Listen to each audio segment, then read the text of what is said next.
I actually heard it before I felt it. It's the combination of these three factors that can turn your bicep tendon into a landmine. That increases your risk by 750%. Yes, I tore my bicep tendon completely off the bone. In this video, I'm going to tell you exactly what I did wrong and how you can hopefully avoid it.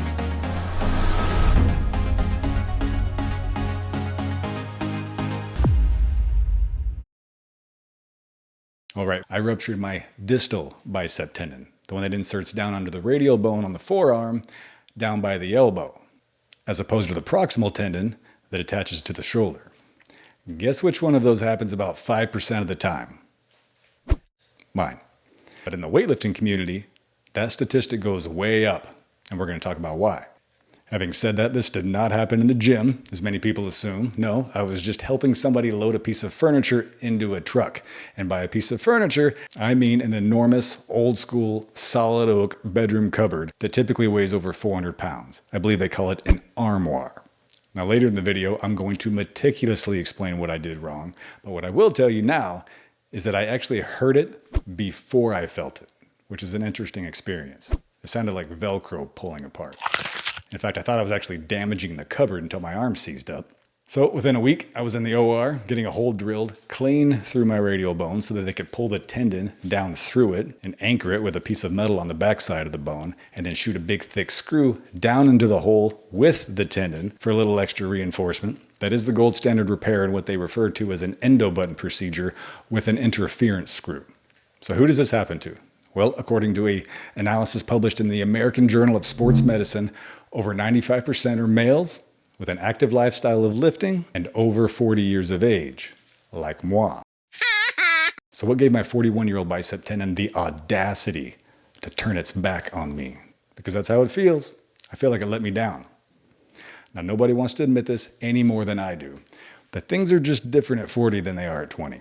We have significant shifts in biology. It is a different hormonal environment. And I'm not even talking about just testosterone. I'm talking about things like IGF-1, insulin-like growth factor. That is a driver for connective tissue health and regeneration. That starts dropping off in our 20s. And that's a big deal because anatomically, this tendon is already hypovascular and subject to high friction, meaning it constantly rubs on stuff and has a terrible blood supply, which means many of us have bicep tendons that look like old frayed pieces of rope in the back of our truck. In fact, as I was coming out of anesthesia, the first thing my surgeon said was that the end of my tendon looked like the head of a mop. What frayed really means is that this tendon is now a fibrotic rat's nest of scar tissue and wadded up collagen fibers.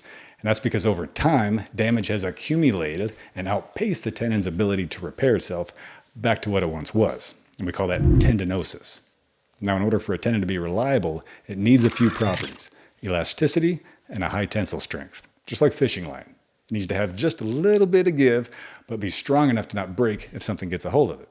Well, the composition of a fibrotic tendon gives us the opposite of that. We get rigidity and we get weakness. Now, I told you who the typical demographic was for this injury, but there are a couple of risk multipliers that you should definitely be aware of. Things like obesity, type 1 and type 2 diabetes, anabolic steroids, but the one that stuck out the most was smoking. One analysis published in the Journal of Clinical Orthopedics found that smokers had a 7.5 times increased risk of rupturing this exact tendon.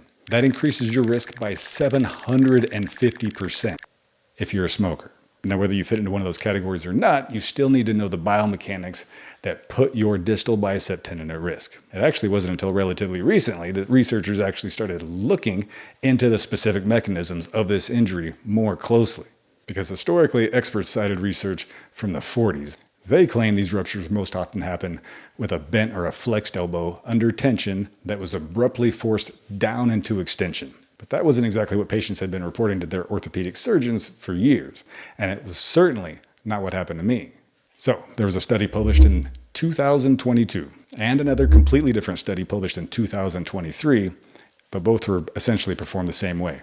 Both studies had orthopedic surgeons independently analyze actual footage of people rupturing their bicep tendons on video. Each study watched well over 50 videos. Both studies observed ruptures in several different kinds of athletic activities. There was arm wrestling, calisthenics, boxing, but ruptures occurred most often during the deadlift. However, they did not conclude that the deadlift was the primary cause. The primary cause was the biomechanics used during the deadlift, which means this principle applies to picking up anything, like an armoire. There are 3 different factors that in isolation are not inherently dangerous on their own. It's the combination of these 3 factors that can turn your bicep tendon into a landmine. Especially if you have a chronic tendinopathy.